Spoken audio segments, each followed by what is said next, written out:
people would say conservative, but I say people who are academically oriented, and Amy Carney, who also same thing. We're also expecting Rachel Walden of the Mesa School Board, and Jason Heap, a representative from Mesa. So let me start out talking about the hotline.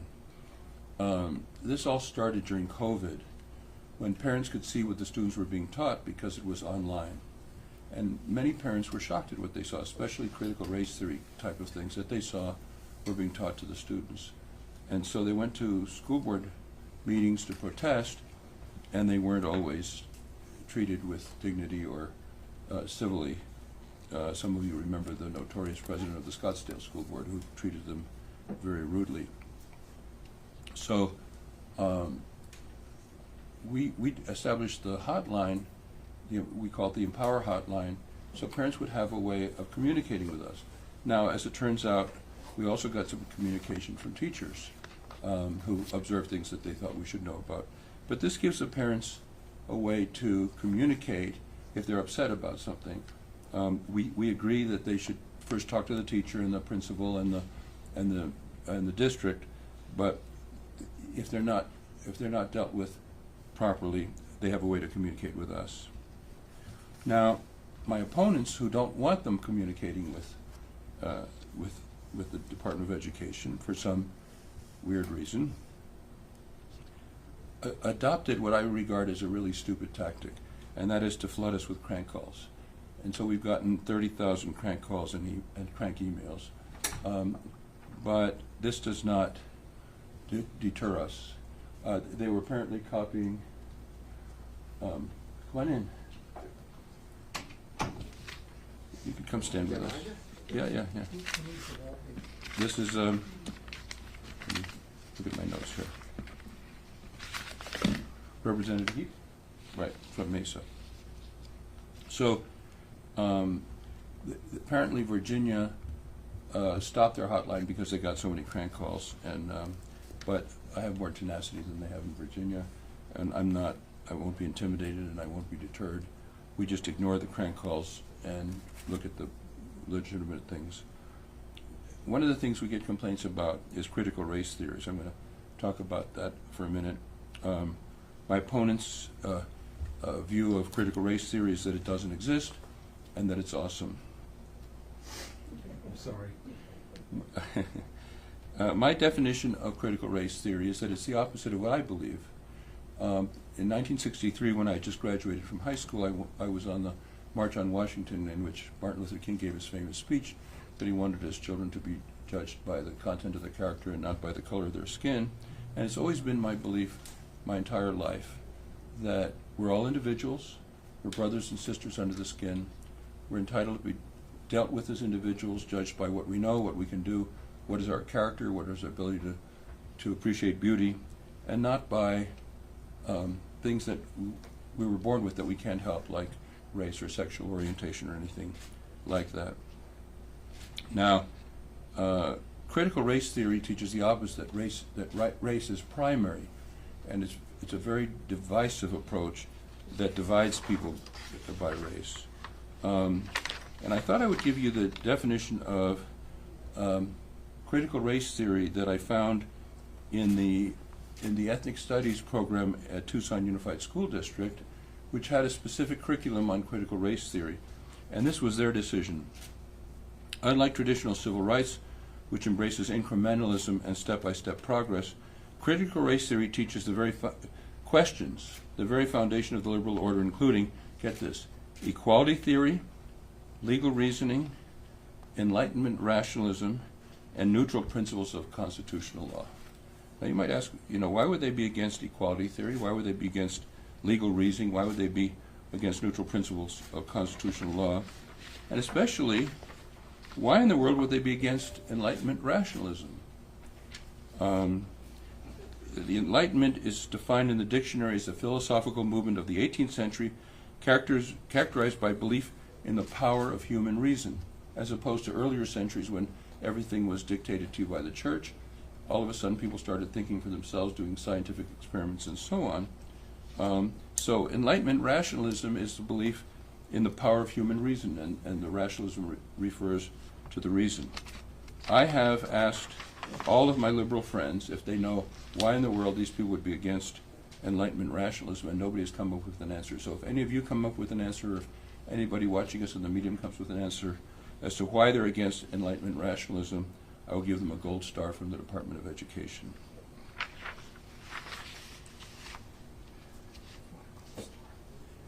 Now, part of the evidence that we have that critical race theory exists, and let me say that there are a number of people in the media, happily not involving anybody here, who have been promoting the urban myth that critical race theory does not exist in K-12. It's not universal, but it does exist. And part of my evidence of that is I have a list of 250 Arizona teachers who signed a statement put out by the National Teachers Union that if the state does anything to restrict the teaching of critical race theory, they will defy the law. Now, for a teacher who's a symbol to the students of the proper way to act, to say they're going to defy the law is a pretty big deal. They would not do that unless they were already teaching critical race theory. And the schools are listed. There are 25 schools. The school districts are listed, and it involves all of Arizona's largest school districts. And it's a public document. We have it if anybody wants a copy to see the 250 teachers in the 25 school districts. We will happily give it to you. So let me talk to you about what we learned from I'm going to give you some examples of what we learned from the Empower Hotline. And let's see. Okay, here it is. We have copies of these things in the back. A teacher sent us a complaint about the professional education that was being given to teachers in the Mesa School District. And at the bottom here it says Black, Indigenous, and she sent us this picture of the visual. It says Black, Indigenous people of color are most vulnerable due to living under a system of white supremacy. Now, to say that the United States is a system of white supremacy is an outrageous statement. It's a typical critical race theory statement, and it's not only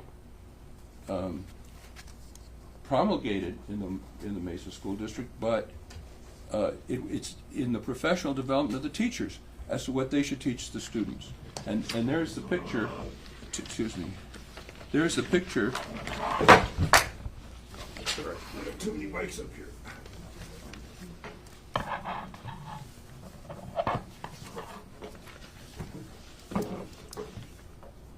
Okay. There's the picture to prove it. So that's one example. A second example is over here, and what this is from the Catalina Foothills District that was sent to us from the Empower Hotline, in which there's a list of students who indicated what their preferred name was going to be, and whether or not there was and this implied sometimes gender changes. And there's a list of whether or not this was to be shared with the parents. So the students could say, don't share this with my parents. The school district wouldn't do it, even though the student may be claiming a different gender, a different name. So we have over here, Arizona statute, any attempt to encourage a minor child to withhold information from the child's parent is grounds for discipline in an employee of the state. So to have students change their gender, their pronoun, their names, and keep it from the parents is a violation of law. Has that ever been challenged? I'm sorry? Has that ever been challenged? Not that I know of. And we have our in-house lawyer over here.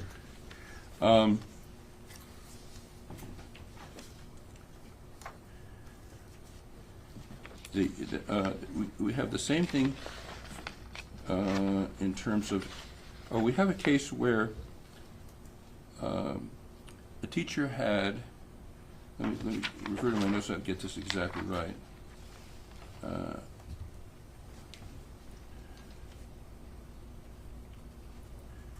A school counselor at Scottsdale High School created a lunchtime gay straight alliance club. The purpose of the club was to discuss gender issues, but it also included distribution of emancipation paperwork. Emancipation means your parents no longer have any influence over you. And the reason the parents found out about it was a pair of parents found it in the student's backpack. That's, again, clearly a violation of this law. And I think we have one more example. This one also from Mesa, where students indicate change in their name, preferred pronoun, and gender identification. And they're supposed to check whether this goes into the synergy system. The synergy system is a computer system that proliferates, that keeps records. If they check yes, it's in the synergy system, then the parents will be notified. But if they check no, that it doesn't go to this synergy system, the parents are not notified. So this is another violation of this statute. Has anybody from the department actually reached out to these school districts to find out, A, is it true, and B, if it was, is it still going on? I mean, I happen to be familiar with the Catalina Foothills thing, Yes. which is 2 years old. Did anybody from the department reach out, or are these just Yes, charges? yes, definitely. In fact, one of the things I was going to mention is that I believe in checking these things out. When I'm not in public service, I'm a lawyer. I know people can say things that aren't true. And we had one complaint about a teacher evangelizing religion in the class. We called the principal. The principal said, I know about it and I've taken care of it, and we dropped it. So we do check things out.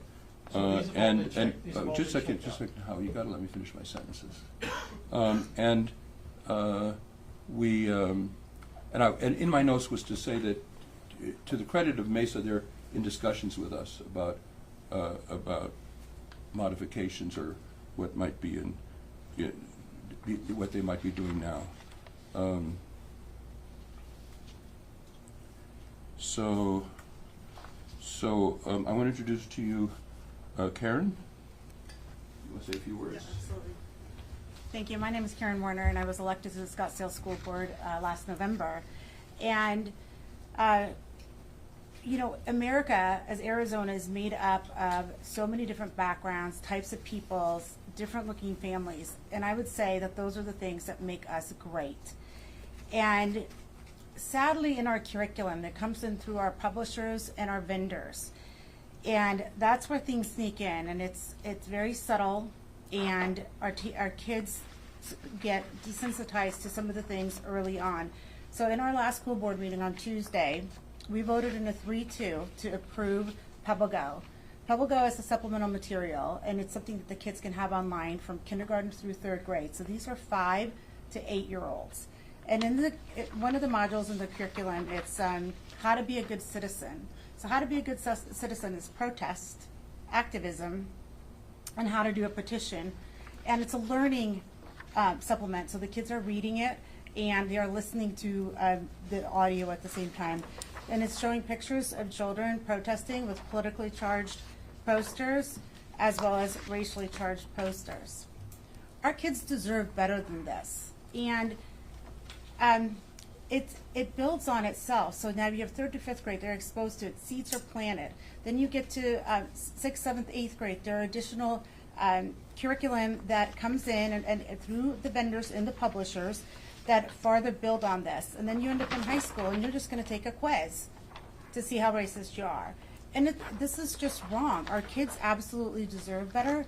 And I think the most important thing that we can do now is when parents see things, report it to the hotline, but get involved, check your kids' devices, go through your homework with your students and read their books, because like PebbleGo, the kids have 24/7 access to all of the modules. There's no monitoring on them, and so they can see anything they want. There is, like the Catalina, there is a module on family, and it talks about a dad is somebody who, a person who identifies as a male, and a mom is a person who identifies as a female.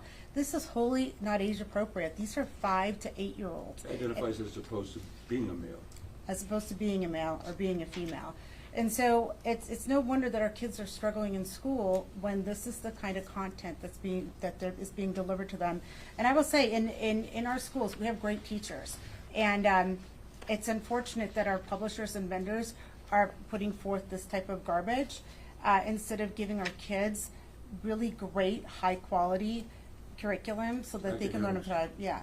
It's always going to boil back down to our students and our families want academics, traditional academics, and there's very few that support this kind of stuff. So this is just a time that parents need to come forward, use the hotline, work with your teachers. Most teachers don't want this stuff either. They just want to teach their subjects and not be worrying about how they're molding the kids when it comes to culturally and politically views. So, thank you. Are those pictures from Scottsdale? Yes. Okay. Let me ask Karen, I've been to various demonstrations on all political spectrums. Mm-hmm. So you seem to be upset about what they're protesting there, yet the kids over at the Trump rallies and the MAGA rallies and the rest of that, somehow that's appropriate to drag a fifth grader to one of those? Well, I think it's up to parents if they want to take them to a protest, but this is what's being taught in schools. Being taught in schools that you should stand up for what you believe? Is that what is so horrible? Maybe I'm just look. I'm going to be 73 next month. Maybe I'm just an old fart, not quite as old as Tom. Huh. But what is so wrong with teaching children to stand up for what they believe? So there's nothing wrong with teaching children to stand up for what they believe in. What is a problem is teaching 5-year-olds to 8-year-olds to protest, to carry racially and politically charged posters. And so, again, this goes back to the parents. The parents can teach this. If the parents want to bring them to rallies, that's their prerogative, and they get to do that. But in our curriculum, they deserve traditional academics that's of high quality so that they can learn and have every single opportunity to thrive that they can come at. And just as a point of clarification, when you say racially charged and politically charged, what are on those posters exactly? Yeah, so they're referring, so I'm not actually going to read it out loud, but I'll show it to you. So why not? I mean, you're asking us to take your word. Okay, yeah, so it's Black Lives Matter, it's climate justice, and so they're politically charged. And we have to remember these are 5, 6, 7, and 8-year-olds. So would this be okay in high school? I'm sure it would be, but for 5, 6, 7, and 8-year-olds, if you have children that are small, then, does that work for you? Were the parents notified about this? Did they approve of the fact that their kids could participate? So this is, again, it's available to them 24/7, so they can go on their devices, and all our students have devices. So there was not a protest at a Scottsdale school? No, this what is you're telling me. curriculum. This is what they're being This is taught. what they're being taught. Yeah, there's nothing to do with And this if I put could just together. add, Wait, I got all it. these, What's just a the second, question? how and then I let you ask Karen, but I think part of Karen's point is all of the examples are left-wing. It's not balanced. The teachers are pushing them to be left-wing protesters. Today, the Supreme Court ruled that the Alabama legislature had approved racially biased redistricting lines that left out at least what they think enough for 2 congressional districts for black folk. Under your idea, I'm against racially divided. but under your idea of CRT, it seems to me that schools couldn't teach that. Couldn't teach the No, they fact could. that this is being considered because there might be somebody who finds that to be racial and prejudiced, and that person may very well be the bigot on the block. I uncategorically deny what you've just said. I'm asking because that's the confusion. You're asking and I'm answering. I Excuse me. see here. You're asking and I'm answering. Okay. Okay, people who oppose critical race theory are all in favor of teaching accurate history. So we're all in favor of teaching slavery, the horrors of slavery, the horrors of Jim Crow, the horrors of what happened in Oklahoma, all those, that's objective history. What we mainly object to is dividing kids by privilege. In fact, this was something I'd forgotten to show. I'm sorry. let me, can I be heard to the microphone from here? This is an intersectionality chart at the Mesa Public Schools. 29% of the certified performance pay is dependent on participating in this. 45% of the performance pay of classified, so for janitors, 45% depends on participating in this. I've circled a few of them: intersectionality, dominant culture, BIPOC, privilege, and restorative justice. So intersectionality.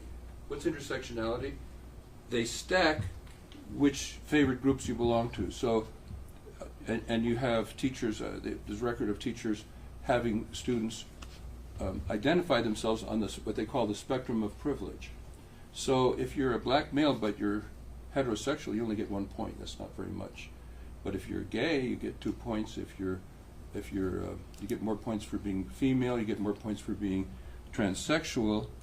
And of course, the white heterosexual males are at the bottom of Dante's Inferno in this privilege chart, and that's intersectionality. Now, dominant culture, we should all have the same culture, not divide us cultures by race.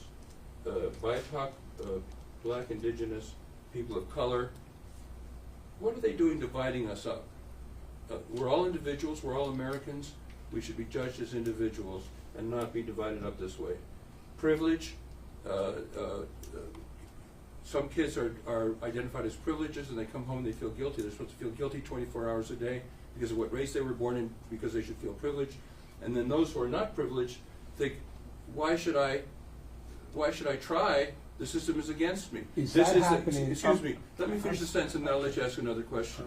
The people should be taught that we're all individuals and judged on their merit and not divided up by privilege or by BIPOC or any of those things. And then restorative justice is a system whereby instead of punishing kids for misbehaving, you sit down and you talk with them about it, and then you get a whole class of people misbehaving. This is the kind of thing that is going on. It's all left-wing. Karen's examples were all left-wing. There's no balance in it. And instead of doing this kind of propagandizing, what would be wrong with teaching them the academics? Do you have an answer to that? My question to you, sir, Yeah. is you called us here and said you were going to name 4 schools, 4 teachers who you felt that the complaints that were filed. I didn't say I would name teachers. I got that in an email. Not from me. I'm not hearing about schools, specific districts. Yeah. Except, I mean, you're talking about white supremacy with training of teachers. Yeah. The Catalina Foothills deal is a couple of years old, as Howie said. A law that tried to get rid of that was vetoed. So there's nothing wrong with, and we don't know what a kid's issue is. And maybe his parents, are adamantly opposed to the issues of their sexuality, and they're afraid at an age. And so Well, I see the law. That's why I asked if the law had been challenged yet in court. If there had been any challenging to the law Not that I know. at this point. Not that I know. But I guess But that was what a I'm pretty trying to good- find out is, you put this hotline out. Yeah. You said, okay, we got all these thousands of bogus calls. Yeah. And emails. 30,000.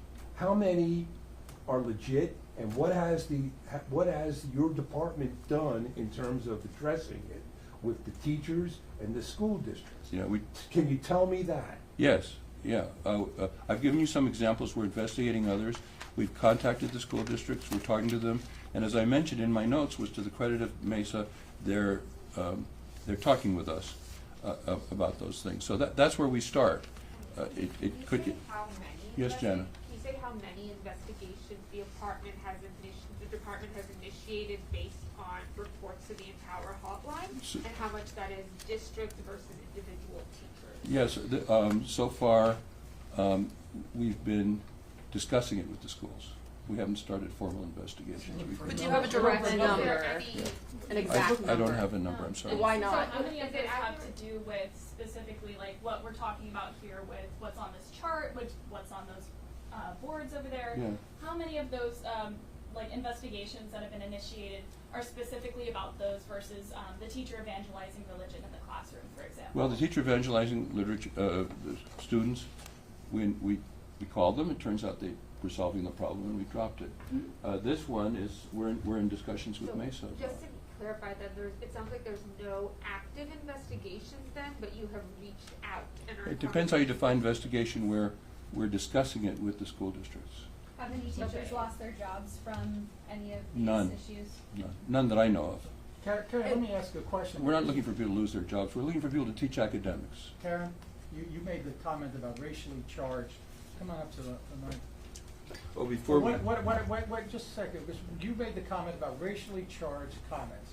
And the one example you gave us was Black Lives Matter. Do you consider that to be a racially charged comment? The Black Lives Matter organization, we all know was not a positive organization. So no, our students shouldn't be taught that that is a good thing. That they should protest for it. By No, his absolutely definition. not. Yeah, That's what I don't, it seems like, you know, to his point about Donald Trump, he says a lot of things that are critical and people get very upset about. Like they all, But good you people on find that both to be sides, yeah. appropriate. No, actually, so it's not in the curriculum. I'd be hard pressed to find anything about Trump in the curriculum. So for kindergarten through third grade. You know, again, the just a problem- second, Howie, I want to we have two more people to speak. But let me say, you've made your ideology very clear. No, I'm just But trying to get an answer let me here. tell you what we're... You don't know my ideology. You're not just trying to get an answer, you're arguing the other side. Well, that's part of what I do to get something out of All you right, guys. well, let me tell you concisely. School is a place to teach academics, not to teach intersectionality and make kids feel guilty if they're somebody of privilege, or make them feel it's hopeless if they don't have privilege. We expect teachers to objectively teach academics, and if they want to teach things that are controversial, teach all sides so that the kids can make up their own minds. I want to give Amy a chance, and then we have a representative from the legislature. We'd appreciate getting the last name too, that would be great. Okay, great. So I'm Amy Carney, C-A-R-N-E-Y. I'm an elected school board member in Scottsdale Unified. Thank you all for being here. As you probably know, school board members, we've got a lot of important duties. One of them is approving curriculum for our district and the funds that are spent on it. So we've got to be diligent. We only have so much money, right, that we can spend on curriculum to ensure that our students of all ages get a high quality educational experience.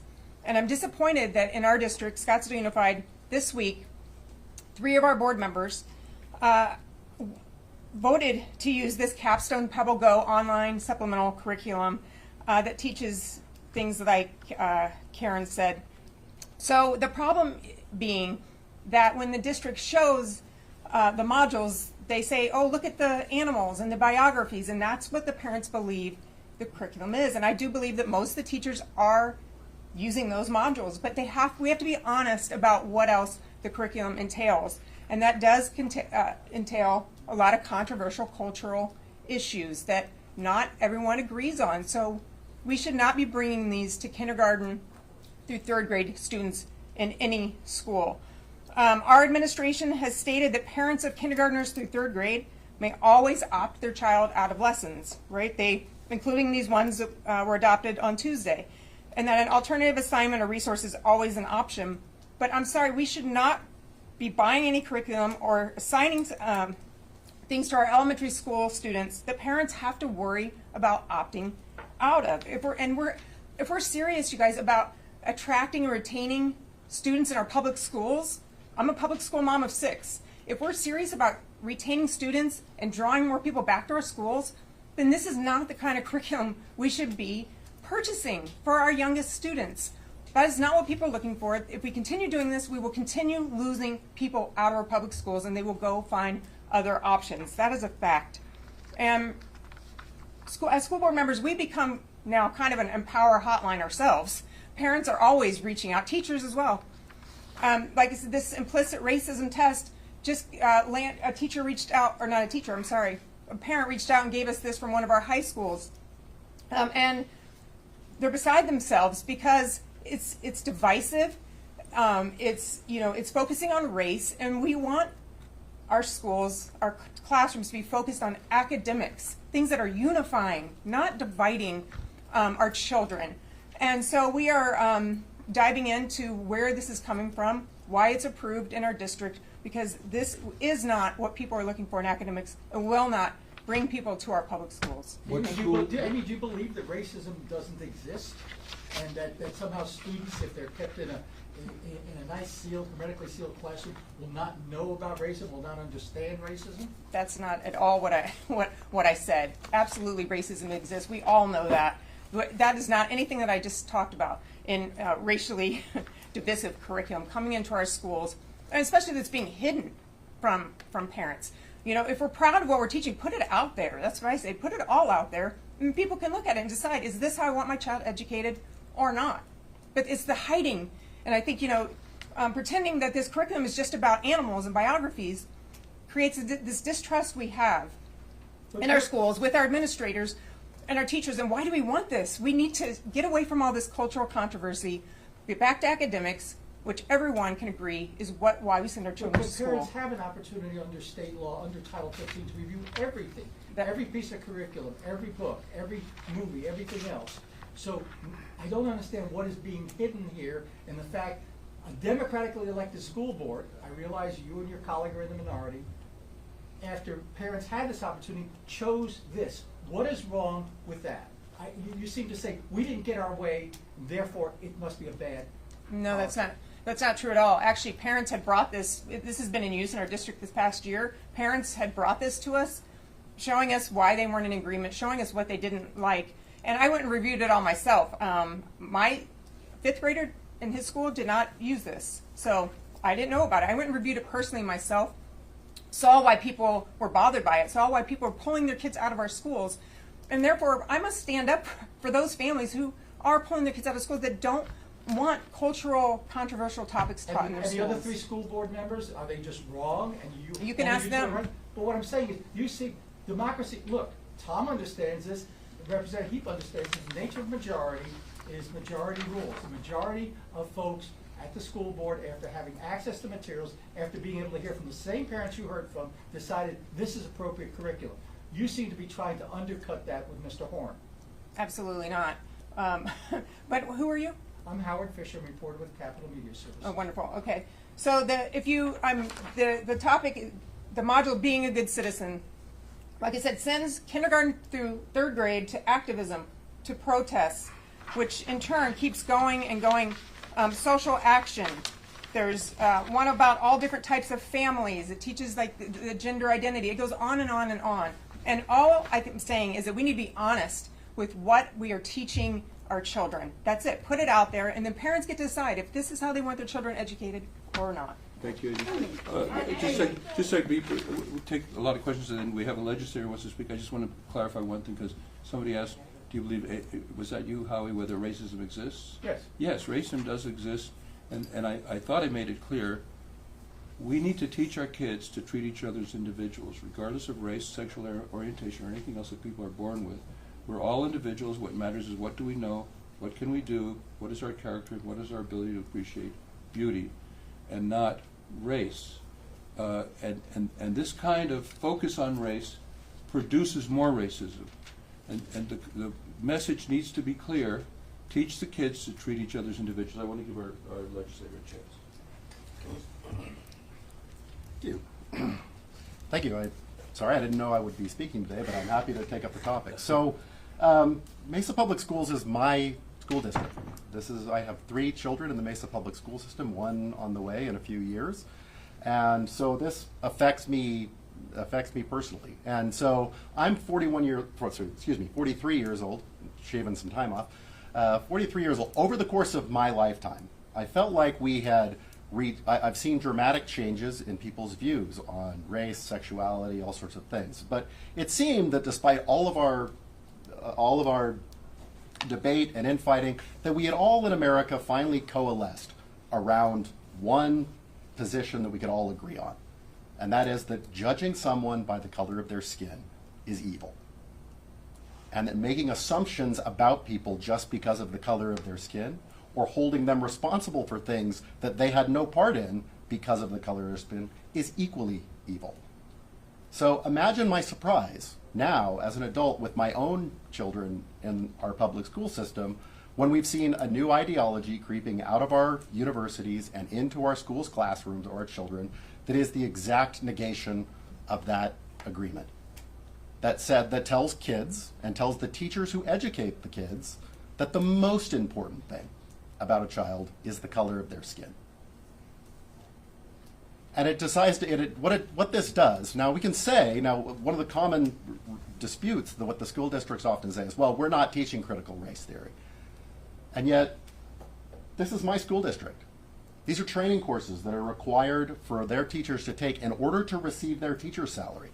So if they want their full salary, they need to take these training courses. So Mesa can say, well, we're not teaching critical race theory, but we are training all of our teachers on intersectionality, microaggressions, ethnicity, race, unconscious bias, Latinx, internalized racism, EDI, that's equity, diversity, and inclusion, also more diversity and a class on inclusion in case you didn't get enough, anti-racism, dominant culture, non-binary, unconscious bias, BIPOC, equity, diversity, equality, anti-racism, people of color, privilege, and restorative justice. That is critical race theory. Okay? It is being taught to our teachers. Excuse me, Howie, you're going to have to wait. When we talk about this is being what our teachers are trained in will inevitably make its way into the classroom. And what this tells teachers to do is to divide up their classroom by race, to look at their students and to divide their students into groups of oppressors and oppressed and treat each group accordingly. And this is a destructive and evil doctrine that is harmful to all education. It tells white students that they are responsible for things that they had no part in, that happened centuries before that they were born, and that they bear in their skin some sort of shame or culpability for for things that they had no part in. And it's even worse, I think, for children of color, for the people of color and the BIPOC people mentioned in these lists. It's even worse for them, because it tells them that the system is stacked against them, and that other students in their classroom, based on the color of their skin, are holding them back. That when they struggle, it's because other students are capable, because they have privilege and benefits that they didn't earn. No one will possibly succeed in this milieu, and parents don't want it. And it's happening in our schools without parents being informed or aware of what's happening. So, in response to this, I drafted legislation which will be put up for a vote this next week when we come back into session for teacher training transparency. Meaning, if the school is going to mandate training or host training or provide training materials to teachers, that parents need to have the right to be able to see those materials and review it. It's possible that some parents might be thrilled with these topics. Maybe some of the content there is useful and valuable. And if that's the case, then the schools shouldn't have any objection to parents being able to see it. I have a strong conviction, a belief that if you are a teacher, an educator of any kind, and you believe that the parents in your district can't find out what you're teaching their kids because they'd be outraged, then you have no business in education. So let me come back to this list here, just since you mentioned these things. I mean, what's wrong with teaching teachers and perhaps the students to recognize unconscious bias, or teaching them to recognize that not everyone is binary, or teaching them that there are groups that have been treated with privilege in this country, whether it's stopped by police? What's wrong with raising those issues and having teachers be aware of that? Because making teachers focus on race and privilege, especially unconscious bias, which is a ghost hunt at best, right? And telling just, well, certain children in your classroom have been privileged and others have not, is by definition racist. It tells teachers to judge their kids and make assumptions about their kids based on the color of their skin. That is wrong, and it's evil, and we need to stamp it out. As a point of clarification, forgive me for not knowing, but what is the process for, like, if a parent wanted to get access to training materials like this right now? Is this something that if they went and asked the school, hey, can I see this, can I have a copy of this, would the school say no? Would they be allowed to say no? Is it common practice for this kind of material to be available to parents already? I don't think any of the excuse me, any of the teacher training materials are available to the parents. The school districts is not part of curriculum, so it's not covered. It's not something that they're going to see. The teacher training, the response I've had when I've contacted them is to say, well, this is proprietary materials that were used, that were provided by a third party, and we're not required to show you that information. So to be clear, their answer to that question wouldn't change between yourself or like a parent whose child is like in a classroom with a teacher? I don't think so, and given the fact that 2 of my children are in a school or in classrooms where this is being implemented. The reason we found out about this, the reason we found out about saying that the United States was a system of white supremacy was because a teacher was shocked. Not a parent, a teacher was shocked. So how did you find out about this? Can you Are these examples from the hotline? The ones that we're looking at? Yes, those are all These are hotline. all examples All called examples that we the got from. hotline since it was started in Correct, January, Jen. and are they part of investigations that are active right now from the hotline? Depends how you define investigation. So We're in I need like a yes conversations. or no. Yeah, we're having conversations. Okay, and is that, are you asking the districts to change something? Like what is are you making a request in the conversations you expected the answer to? I think, like, is it inaccurate to use the word investigation? Yeah, we started out trying to find out what the facts are, but we certainly will ask them if they're not if they are continuing with these things, that we would ask them not to. So for each of these, you would ask the districts to no longer do these Right, but practices? I don't know that we would have the power to force them. Right now, we're trying to find out what the facts are and publicize the facts and let people know why the hotline is beneficial. I think if, I would say this, a teacher is supposed to be teaching the academics objectively, or controversial subjects give all sides. If a teacher uses the captive audience of a classroom to push that teacher's own ideology, that might be unprofessional conduct, and that might be something that we could get involved with, but we're not at that stage right now. So, and I just have a few questions on the hotline itself, because numbers are really important when it comes to taxpayers' dollars and how resources are being used. You mentioned over 30,000 prank calls. Yeah. How many calls, do you have an exact number of what you would describe as legitimate concerns coming into your office? I don't have an exact numbers. I brought some examples with me today so you could know about it. I don't have Are the these the exact number. only exampons, or are there more examples? There are more examples, but And how many people are manning these? How many people are devoted to the Empower Hotline on One. staff? one. Full time? I don't know. Are you full-timer on that? No, So not even full-time. It's not much. Resources are minor. So if there are 30,000 crank calls, how many total calls? In other words, I don't have that number, sorry. well, but you have the 30,000. I mean, Yeah. you're asking us to believe that somehow there's this rush. You say there are 30,000 crank calls. Are there 10 legitimate calls, 20 legitimate calls, 100 legitimate calls? I said I didn't have that number. Janet didn't. I don't know if you got done asking your questions. Oh, I wanted to just understand, are you investigating districts, schools, because there's a Districts. or teachers? Districts. So you're investigating districts, Yes. but there is no, as I understand it, is there a formal process that you are following through what you've heard in the Empower Hotline to reach out to Mesa or Catalina Foothills based on? Right now, it's phone calls with the districts to find out what's going on. Okay. Catalina So Foothill what- said this is a 2-year-old issue that was resolved 2 years ago. So why is this an issue now? This was resolved before, I've seen the news stories. This was Okay. resolved before the hotline was set up. Why is this an issue now? Okay. Which one are you talking about? Catalina Foothills, the last one over there. There was a news story, Yeah. it was resolved, it was one assistant Okay. superintendent who did something, it was taken care of in 2021. So Why is this now an issue so now? is all the information when kids want to change names or genders, is that all given to the parents? There is no such list. When the kids say they want to change my question to you was, when the kids say they want to change their gender, their pronouns, their names, is that information given to the parents, Howie? That list doesn't happen now. Yeah. That's You had part a of the- question.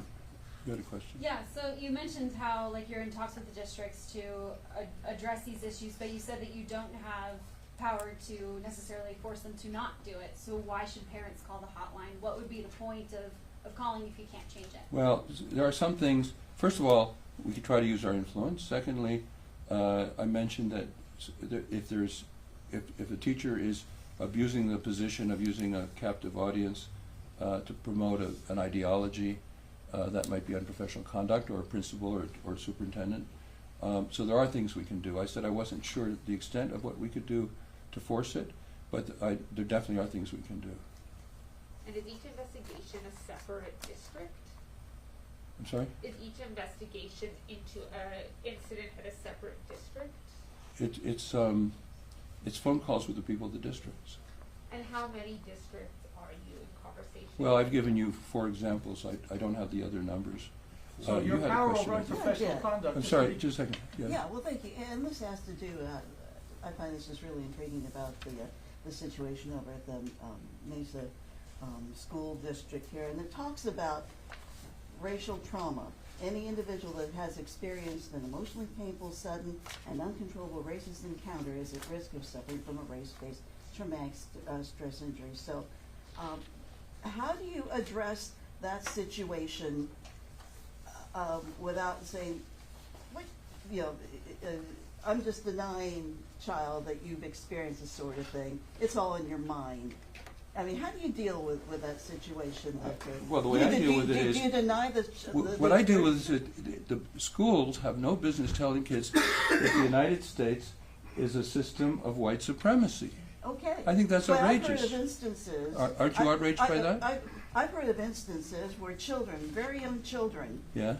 come home. They're minority children. You say, those kids wouldn't play with me, and they said, it's because you're black. So you say that you want to get beyond this, but what happens when very young children are confronted with these situations, and what is your role as an educator to deal with this? Well, it's not telling them that the United States is a white supremacist system. Well, it would appear that way for children who keep running in these situations. You have children that complain about being confronted with this, that they don't belong, they look different, so you don't belong in this situation. Well, You're not white like I you think are. the solution is teach the other kids that they are to treat everybody as an individual, and that race is not relevant, and that sexual orientation is not relevant. That's the solution. Not to tell kids that they live in a white supremacy country. That's outrageous to me, and I think it's unprofessional as hell. That would appear to those children the evidence that it does exist. Well, I mean, I'm just looking at this through the eyes of a child who has experienced. yeah, but I'm talking about what the school teaches. What the Right. school has to teach is that we're all the individuals, and we need to be judged by individuals, and not on the basis of race or sexual orientation. That's what we need to teach the kids. So just to be Yeah. clear, you said you have power over teachers under the unprofessional conduct provisions of Title Yeah, I could make a 15. recommendation to the state board. Understood. Yeah. You have no power over school districts? If a school district makes a decision, as did Scottsdale. that Well, the you think is individual, wrong, whoever is the decision maker may be engaging in unprofessional conduct. A school board?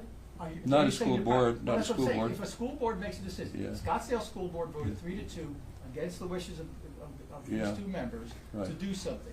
Is there anything you can legally do about that? What we're doing right now is publicizing it so people will know about it. Anybody else?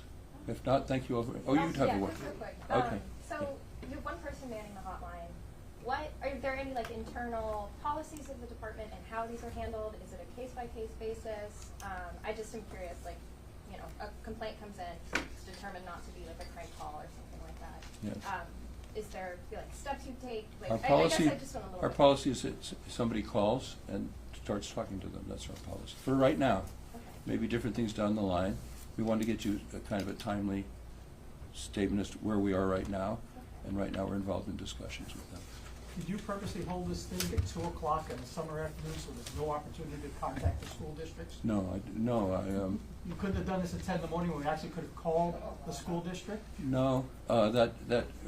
we didn't talk about that. I was there when somebody in the room said, let's do it at 2 o'clock, and he wasn't saying you can't call the school districts. Yeah. Absent a law right now. I'm sorry? absent the law against the CRT, it's not on the books, how is this stuff illegal? I mean, it's not illegal, Is it but illegal? because It's unprofessional. It It's is by the unprofessional. absence of a law. It's unprofessional. So by what criteria are you, like, do you have a specific set of criteria that you go by? Is there some kind of like hard and fast, okay, when this comes up, we're gonna look into it? Is there any kind of set of criteria or standards with that, or is it just kind of like trusting the person that's in charge of this, their judgment type of thing? How does that work? Yeah, somebody's calling, and then we talk about what they found out. How do you determine if it's like a serious enough issue to investigate and dedicate resources to? Well, we haven't reached the point of dedicating other resources other than the person who makes the call. But I mentioned to you, one of our associate superintendents called Mesa, and to their credit, they're talking with us about it. And again, the screening process is important. If I call up the hotline, 771-3500, Yeah. and I say, I live in the Levine Elementary School District, I think Satanism is being taught in the Levine District.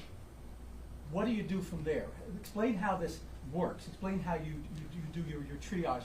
Well, I don't think Satanism is being, that Well, would be, okay, whatever, if I, you know. that'd be screened out. If it's something that looks serious, like this picture that we got a picture. We call the district and we talk to them. So I guess Okay, thank the- you all very much. So the point of her question though, like what is serious? What is serious? So I the think point this is, is serious. like, how do you define what is and isn't serious? And that's How do you determines define it. serious? Well, I think that anything that promotes the idea that the United States is a white supremacist country, or that divides people by race, or that pushes intersectionality, those are serious things. So is he given a guideline of what is serious? Is there a piece of paper? But also, the law right here comes into play. That doesn't determine what's serious. So if a teacher is saying that Joe Biden lost the presidency, is that a legitimate complaint to investigate? That he lost the presidency? Yeah, that's what I'm saying. You know, there are people who still Yes, believe that would be Kerry legit. Lake is governor, that that Yes. Donald Trump is president. The answer is yes. Okay. Yeah. Okay. Thank you all very much. Yep, you're good. Oh, Representative? No, you're okay. Representative, they should have a number yet. Does, look at that. And He's going to help add to the governor's veto list. I don't doubt it. It's swiftly on the way to a governor's veto. Yes.